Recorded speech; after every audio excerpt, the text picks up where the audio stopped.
Good morning all of you. Lecture में हम class 12th का एक चैप्टर है, इसका नाम है पारितंत्र।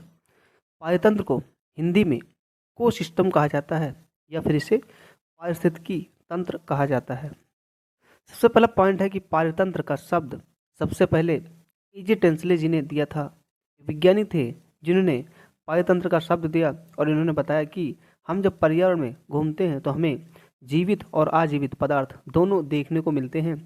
जीवित को इन्होंने जैविक घटक कहा और अजैविक पदार्थ को इन्होंने अजैविक घटक कहा, और दोनों को एक साथ पारितंत्र या इकोसिस्टम कहा जाता है। जैसे कि पारितंत्र जैविक और अजैविक घटकों से मिलकर बना होता है। तो पारितंत्र जो होता है वह घटक उसमें होते हैं, सबसे पहला होता है जैविक और दूसरा होता है अजैविक। इंग्लिश में से बायोटिक कंपोनेंट और इसे एबायोटिक कंपोनेंट कहा जाता है। जो बायोटिक कंपोनेंट या जैविक कंपोनेंट होते हैं इसमें लिविंग ऑर्गेनिज्म आते हैं, यानी जीवित प्राणी शामिल होते हैं, जैसे कि पेड़ पौधे यानी कि प्लांट्स, जंतु यानी कि एनिमल्स, सूक्ष्म जीव यानी कि माइक्रो ऑर्गेनिज्म जैसे कि बैक्टीरिया, फंगस, अर्थवॉर्म, केचुआ हो गया। ये जो होते हैं वो जैविक घटक में शामिल होते हैं। जबकि अजैविक घटक में नॉन लिविंग मैटर आते हैं, लेकिन ऐसे पदार्थ आते हैं जिनके ऊपर जैविक घटक क्या हो, प्रत्यक्ष रूप से क्या हो, निर्भर हो, जैसे कि वायु हो गया, जल, मृदा और सूर्य का प्रकाश। तो जैविक और अजैविक घटक के बीच में इंटर रिलेशनशिप होता है, पारस्परिक संबंध होता है, यानी कि जैविक घटक जो होता है अपने जीवन यापन करने के लिए अजैविक घटक के ऊपर निर्भर होता है, और अजैविक घटक प्रॉपर रूप से जो रहते हैं वो जैविक घटक के कारण ही हमें पर्यावरण में देखने को मिलते हैं। तो पर्यावरण में लिविंग और नॉन लिविंग का पदार्थों का एक साथ पाया जाना जो होता है वो पारितंत्र या इकोसिस्टम कहलाता है। अब यहाँ पर हम जैविक घटक के बारे में डिटेल से पढ़ेंगे। जैविक घटक में उत्पादककर्ता आते हैं। उत्पादककर्ता को इंग्लिश में प्रोड्यूसर कहा जाता है, यानी कि इसमें पेड़ पौधे शामिल होते हैं। और दूसरा होता है उपभोक्ता। उपभोक्ता जो होते हैं वो विषमपोषी जीव होते हैं, जबकि उत्पादककर्ता जो होते हैं वह स्वपोषी या ऑटोट्रॉफिक ऑर्गेनिज्म होते हैं। और तीसरे जो होते हैं अपघटनकर्ता, इंग्लिश में से मृतोपजीवी सेप्रोफिटिक ऑर्गेनिज्म कहा जाता है, या डीकम्पोजर इसे हम कह सकते हैं, क्योंकि सड़े गले पदार्थों से अपना भोजन बनाते हैं, यापन करते हैं। तुम जैविक घटक पढ़ रहे थे। जैविक घटक में सबसे पहले जो है हम उत्पादककर्ता या प्रोड्यूसर के बारे में पढ़ेंगे। प्रोड्यूसर जो होते हैं वो पेड़ पौधे होते हैं, क्योंकि ये अपना भोजन स्वयं बनाते हैं, यानी कि ये कुछ ना कुछ प्रोड्यूस करते हैं दूसरे ऑर्गेनिज्म के लिए, इसीलिए इसे प्रोड्यूसर या उत्पादककर्ता कहा जाता है। तो पर्यावरण में मौजूद जो सभी स्वपोषी जीव होते हैं उन्हें हम उत्पादककर्ता कहते हैं, क्योंकि अपना भोजन जो होते हैं प्रकाश संश्लेषण की प्रक्रिया के पश्चात बनाते हैं। और ये हरे पेड़ पौधे उत्पादककर्ता होते हैं, और ये प्रकाश संश्लेषण की प्रक्रिया का उपयोग करते हैं और इसी प्रकाश ऊर्जा को अवशोषित करते हैं, जिसकी रासायनिक ऊर्जा में बदल देते हैं। ये कार्बन डाइऑक्साइड, जल का उपयोग करते हैं, सूर्य के प्रकाश की उपस्थिति में ग्लूकोज का फॉर्मेशन करते हैं, और ये ग्लूकोज जो होता है विषमपोषी जीव से ग्रहण करते हैं, जैसे कि मनुष्य हो गया या अदर जो ऑर्गेनिज्म होते हैं वह ग्लूकोज के ऊपर जो होते हैं निर्भर होते हैं। साथ ही साथ ये पेड़ पौधे जो होते हैं हमें बायो प्रोडक्ट या उत्पाद के रूप में हमें ऑक्सीजन गैस वायुमंडल में प्रदान करते हैं। तो हमने देखा कि पेड़ पौधे जो होते हैं वो उत्पादककर्ता होते हैं। कुछ अन्य उत्पादककर्ता या प्रोड्यूसर के ऑर्गेनिज्म भी हैं हमारे संसार में, हम वायुमंडल में भी देखने को मिलते हैं, जैसे कि रसायन स्वपोषी जीव, जैसे कि कीमो ऑटोट्रॉपिक ऑर्गेनिज्म। ये जो होते हैं सूर्य के प्रकाश को तो यूज नहीं करते हैं, बट ये रासायनिक पदार्थों का उपयोग करते हैं अपना भोजन बनाने के लिए, इसीलिए इसे रसायन स्वपोषी जीव कहा जाता है। कुछ बैक्टीरिया होते हैं, जैसे कि सल्फर बैक्टीरिया हो गया, नाइट्रीफाइंग बैक्टीरिया हो गया, आयरन बैक्टीरिया हो गया। तो सल्फर बैक्टीरिया किसका उपयोग करेगा, सल्फर का उपयोग करते हैं, यह रासायनिक पदार्थ होता है। और आयरन का उपयोग करते हैं, जिसे हम आयरन बैक्टीरिया कहते हैं, जैसे कि नाइट्रीफाइंग बैक्टीरिया हो गए। तो ये जो होते हैं रसायन स्वपोषी होते हैं, यानी कि अपना भोजन स्वयं बनाते हैं, बट ये सनलाइट का उपयोग नहीं करते हैं। ये केमिकल पदार्थ का उपयोग करते हैं, रासायनिक पदार्थों का उपयोग करते हैं, इसीलिए इसे रसायन स्वपोषी जीव कहा जाता है। लेकिन हम जल में जब भी देखते हैं, जैसे कि एक्वाटिक ऑर्गेनिज्म होते हैं, एक्वाटिक में जो जल में रहते हैं, जलीय स्वपोषी जीव होते हैं। हमें जल में छोटे छोटे पौधे देखने को मिलते हैं, जिन्हें हम फाइटोप्लैंक्टन कहते हैं या फिर पादप प्लवक कहते हैं। ये छोटे से पौधे होते हैं, ये भी अपना भोजन जो होते हैं स्वयं बनाते हैं या दूसरे जीवों के लिए भोजन बनाने का काम करते हैं, इसीलिए इसे हम जलीय स्वपोषी जीव कहते हैं। तो ये जैविक घटक के सबसे पहले घटक हम उत्पादककर्ता के बारे में पढ़ चुके हैं, यानी कि प्रोड्यूसर के बारे में पढ़ चुके हैं। दूसरा होता है उपभोक्ता, इंग्लिश में से कंज्यूमर कहा जाता है। उपभोक्ता ऐसे जीव होते हैं जो कि हम जानते हैं कि पेड़ पौधे अपना भोजन स्वयं बनाते हैं, लेकिन पेड़ पौधे के भोजन के ऊपर जो जीव निर्भर होते हैं उन्हें हम विषमपोषी जीव कहते हैं। तो वायुमंडल या पर्यावरण के जितने भी विषमपोषी जीव होते हैं सभी को हम क्या बोलते हैं, उत्पादककर्ता, या फिर हम इन्हें कंज्यूमर कहते हैं। क्योंकि अपने भोजन के जो होते हैं प्रत्यक्ष या अप्रत्यक्ष रूप से जो होते हैं पेड़ पौधे के ग्लूकोज के ऊपर क्या होते हैं, निर्भर रहते हैं। जैसे कि प्रत्यक्ष रूप से शाकाहारी जंतु जो होते हैं पेड़ पौधे से भोजन लेते हैं, जबकि जो अप्रत्यक्ष रूप से भोजन लेते हुए मांसाहारी जीव होते हैं। तो ग्लूकोज के ऊपर क्या होते हैं, पेड़ पौधे के ऊपर निर्भर होते हैं।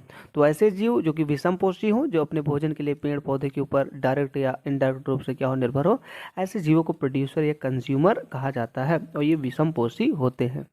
उपभोक्ता के प्रकार, टाइप्स ऑफ कंज्यूमर। उपभोक्ता को दो भागों में बांटा जाता है। पहला होता है मैक्रो कंज्यूमर यानी कि दीर्घ उपभोक्ता जो बड़े हो, और माइक्रो कंज्यूमर जो कि साइज में क्या हो, छोटे हो यानी कि लघु उपभोक्ता होते हैं।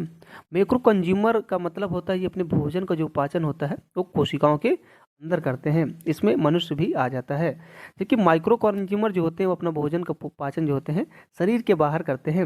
हम जानते हैं कि इसमें मृतोपजीवी भी आते हैं, जैसे कि डीकम्पोजर हो गया, अपघटनकर्ता, जैसे कि बैक्टीरिया, कवक, केचुआ होते हैं। ये सड़े गले पदार्थों से अपना भोजन प्राप्त करते हैं। जब किसी भी प्राणी की क्या होती है, मृत्यु हो जाती है ऑर्गेनिज्म की, तो वहाँ पर हमें बैक्टीरिया, फंगस देखने को मिलते हैं, और ये जो होते हैं बाहर जो होते हैं अपना भोजन बनाते हैं सड़े गले पदार्थों से, इसीलिए इसे माइक्रो कंज्यूमर कहते हैं।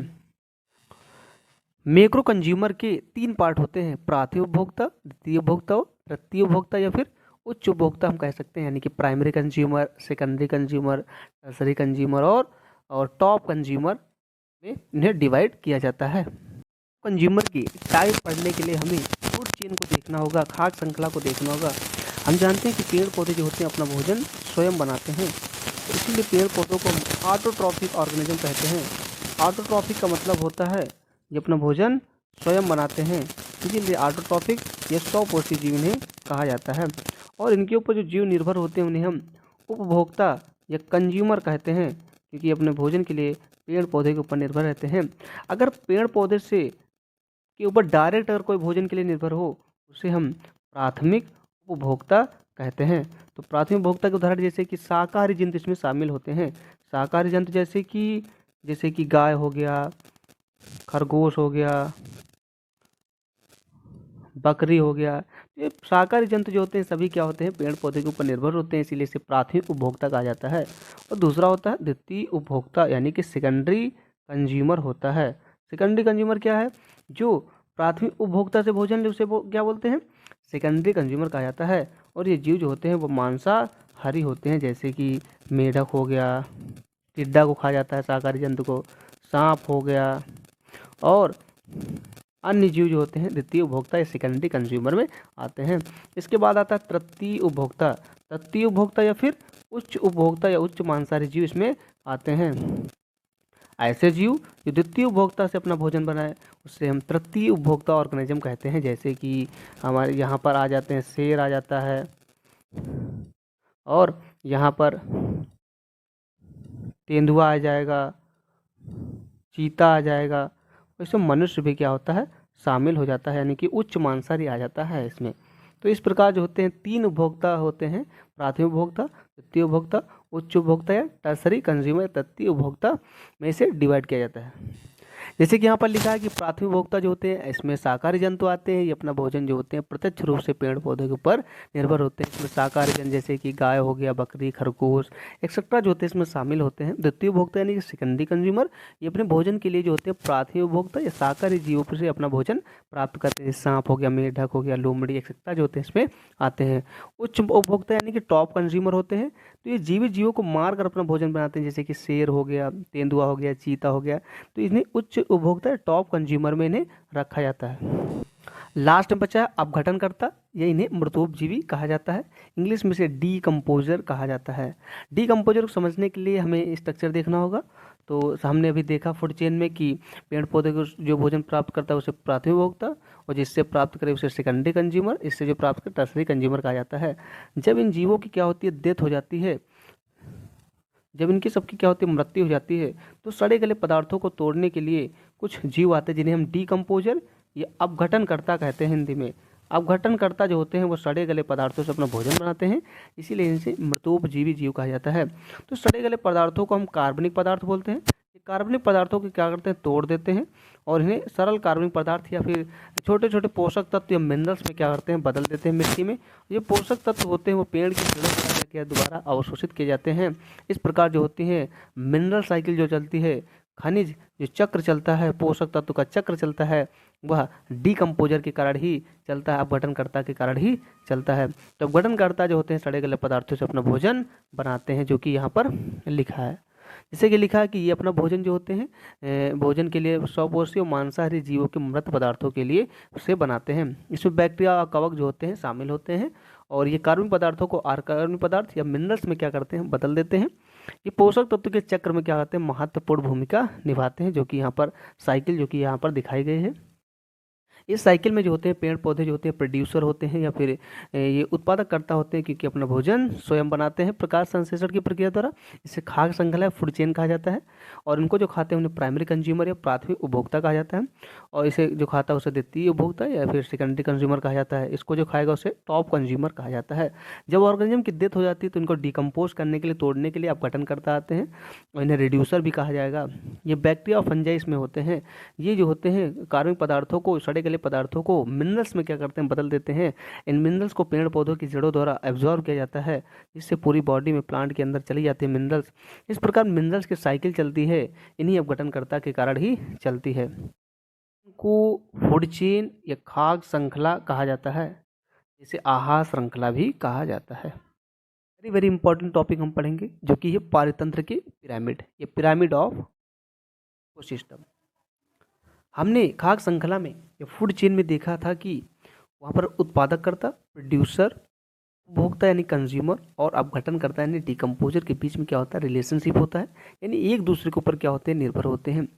इन्हीं को ग्राफ के रूप में अगर दिखा दिया जाए, उसी को हम क्या बोलते हैं, पिरामिड कहा जाता है। पिरामिड का सर्वप्रथम इल्टॉन जी ने दिया था पिरामिड का शब्द। उन्होंने 1927 में पिरामिड का शब्द दिया था और इसीलिए इसे इल्टोनियन पिरामिड भी कहा जाता है। पिरामिड जो होता है वह सीधा भी हो सकता है, उल्टा भी हो सकता है। पिरामिड सीधा यानी कि अपराइट हो सकता है, उल्टा यानी कि इन्वर्टेड हो सकता है।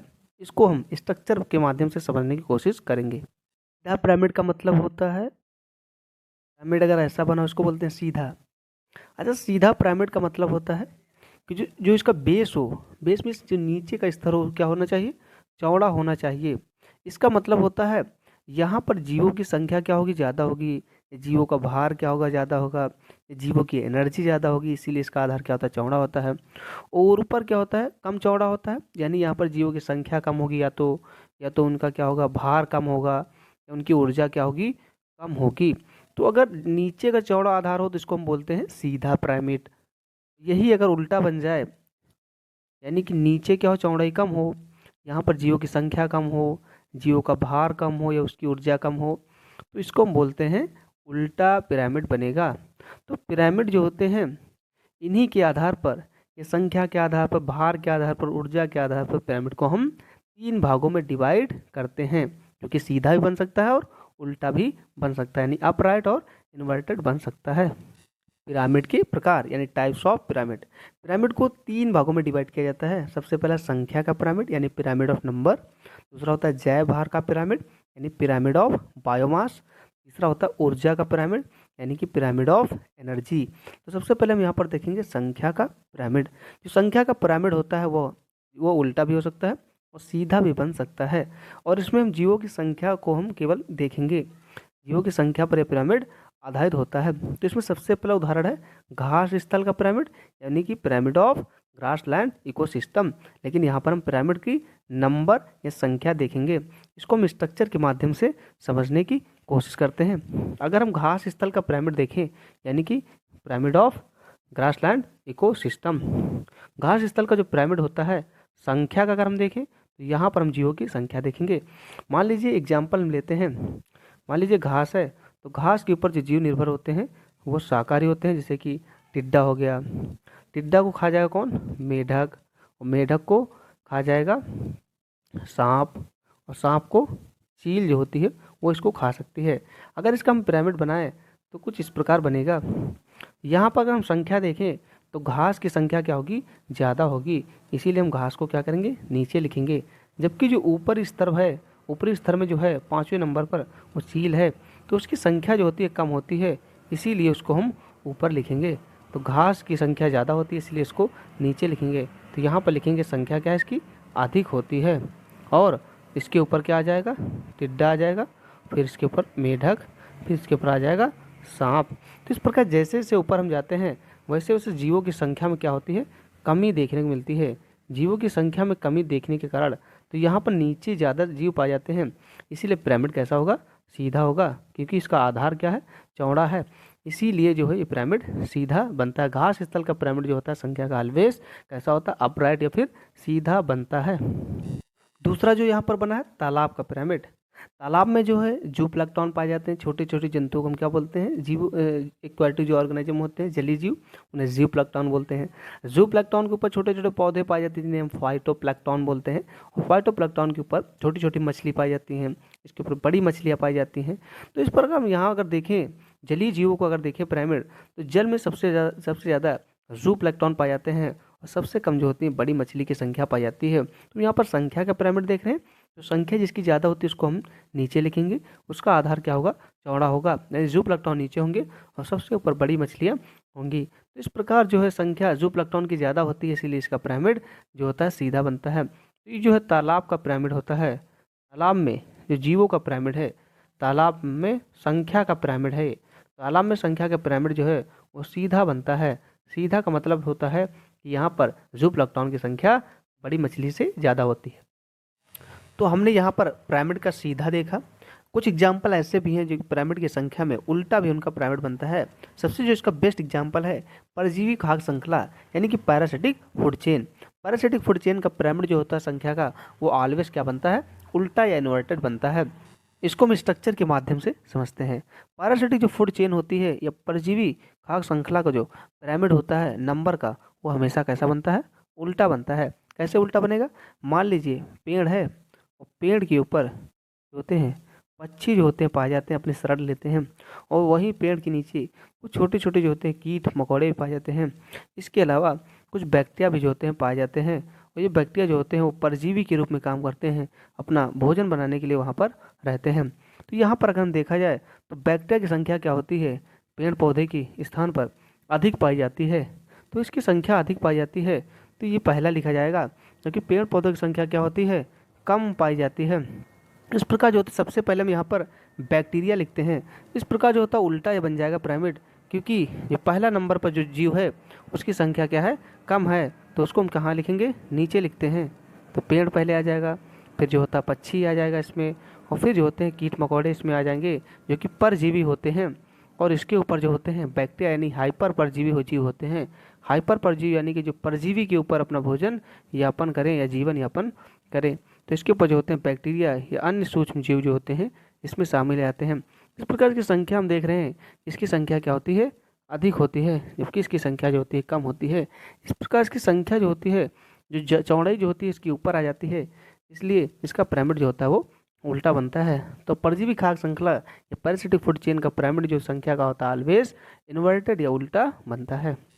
दूसरा पिरामिड का प्रकार है जैव भार का पिरामिड। इसे पिरामिड ऑफ बायोमास कहा जाता है, क्योंकि इसमें हम जीवों के भार को देखते हैं केवल। अगर जिसका भार ज़्यादा होगा उसको हम नीचे लिखेंगे, और यह जीवों का भार का पिरामिड भी सीधा और उल्टा दोनों प्रकार का हो सकता है।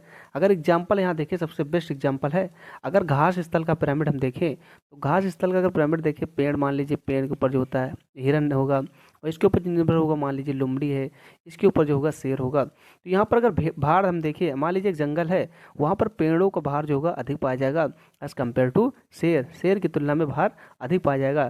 तो सबसे पहले जिसका भार ज़्यादा होगा उसको हम नीचे लिखते हैं, उसका आधार क्या होगा, चौड़ा होगा। जिसका आधार चौड़ा होता है, जिसका अधिक भार ज़्यादा पाया जाएगा उसको हम नीचे लिखेंगे। तो इस प्रकार जो होता है नीचे से ऊपर जाने पर भार में क्या होती है, हमें कमी देखने को मिलती है। कमी नीचे से ऊपर जाने पर देखने को मिलती है, इसीलिए इसका पिरामिड जो होता है वो सीधा बनता है। जबकि जो ऊपर पाया जा रहा है उसकी संख्या, उसका भार क्या होगा, कम होगा। तो इसका पिरामिड जो होता है घास स्थल में जीव भारों का जो पिरामिड होता है जंगल में, वह सीधा बनता है। अगर तालाब के जैव भार का पिरामिड हम देखें, मान लीजिए छोटे छोटे जीव हैं, उसको बनते हैं जंतु प्लवक या फिर जूप्लैंक्टन बोलते हैं। इनके ऊपर जो निर्भर होते हैं उन्हें हम फाइटोप्लैंक्टन या पादप प्लवक बोलते हैं। इनके ऊपर छोटी मछलियाँ होती है, स्मॉल फिश, इसके ऊपर होती है बड़ी मछलियाँ। अगर हम भार का पिरामिड देखें तो जंतु जो प्लवक होते हैं वो छोटे छोटे सूक्ष्म जीव होते हैं। उनका भार जो होता है जल में क्या होता है, कम होता है। इसीलिए इसका आधार क्या होगा, कम चौड़ा होगा, क्योंकि बड़ी मछली का भार अधिक होता है। ऊपर से नीचे आने पर भार में क्या होती है, कमी होती है। इसलिए इसका पिरामिड उल्टा बनता है। तो तालाब के जैव भार या बायोमास का पिरामिड जो होता है ऑलवेज जो होता है इन्वर्टेड या उल्टा बनता है पिरामिड, क्योंकि ऊपर से नीचे आने पर भार में कमी देखने को मिलती है। तीसरा होता है ऊर्जा का पिरामिड। ऊर्जा का पिरामिड जो होता है इसमें हम ऊर्जा केवल देखते हैं। तो यह पिरामिड जो होता है सदैव सीधा बनता है, अपराइट बनता है। क्यों सीधा बनता है, क्योंकि पेड़ पौधे से ही एनर्जी जो होती है सभी जीवों में क्या होती है, ट्रांसपोर्ट होती है। अगर हम पेड़ पौधे की ऊर्जा अगर जीवों में देखें, फिर पेड़ पौधे के पास मान लीजिए कितनी ऊर्जा है, 100% मान लीजिए एनर्जी है। तो इसको मान लीजिए कोई भी शाकाहारी जंतु खाएगा तो इसके पास ऊर्जा जो होती है वो जब ऊर्जा इसके पास जाएगी, मान लीजिए रैबिट है तो इसके पास ऊर्जा जो होती है 10% क्या होती है, कम हो जाती है। और जो इसको खाएगा जीव उसके पास भी क्या होती है, ऊर्जा जो होती है 10% लॉस हो जाती है। तो इस प्रकार एक जीव से दूसरे जीव में जाने पर 10% ऊर्जा का क्या होता है, लॉस होता है। इसके पास जाने पर 0.01% ऊर्जा। तो इस प्रकार हम देख रहे हैं कि सबसे ज़्यादा जो ऊर्जा होती है पेड़ पौधे के पास होती है। तो इसीलिए इधर से इधर जाने पर ऊर्जा में क्या होती है, कमी देखने को मिलती है। अगर इसकी हम श्रृंखला बनाए, मांसाहारी में कोई भी जीव आप लिख सकते हैं, सांप लिख दीजिए, मेढक लिख दीजिए। अगर इसका हम पिरामिड बनाएं तो सबसे पहले लिखेंगे पेड़ पौधे, ऊर्जा का क्रम, और दूसरा जो होता है ऊर्जा सबसे ज़्यादा पेड़ पौधे की होगी, और दूसरा जो होता है शाकाहारी जंतु कोई मान लीजिए खरगोश है, और इसके ऊपर मान लीजिए कोई भी मांसाहारी जीव है, जैसे कि मान लीजिए हो गया लोमड़ी हो गया, इसके ऊपर जो होता है शेर। तो सबसे ज़्यादा जो ऊर्जा पाई जाएगी वो पेड़ पौधे की पाई जाएगी। इसीलिए ऊर्जा का पिरामिड जो होता है सदैव कैसा होता है, सीधा बनता है। लेकिन एक इम्पॉर्टेंट पॉइंट है, जैसे ही हम एक लेवल से दूसरे लेवल में जाते हैं 10% ऊर्जा की क्या होती है, इसमें कमी होती है। और 90% जो ऊर्जा होती है वह जीवों की वृद्धि और विकास में उपयोग हो जाती है, उनके श्वसन और सृजन की प्रक्रिया में उपयोग हो जाती है। इस प्रकार ऊर्जा का पिरामिड जो होता है ऑलवेज अपराइट या सीधा बनता है। और 10% ऊर्जा जो होती है वह एक जीव से दूसरे जीव में जाने पर, ट्रॉफिक लेवल के जाने पर क्या होती है, नष्ट होती जाती है। इस प्रकार हमने इस लेक्चर में पढ़ा कि what is ecosystem and types या कंपोनेंट ऑफ इकोसिस्टम पढ़ा, इकोसिस्टम के कंपोनेंट पढ़ा। इसके अलावा pyramid of energy, pyramid of biomass और पिरामिड ऑफ नंबर के बारे में पढ़ा। Thank you so much.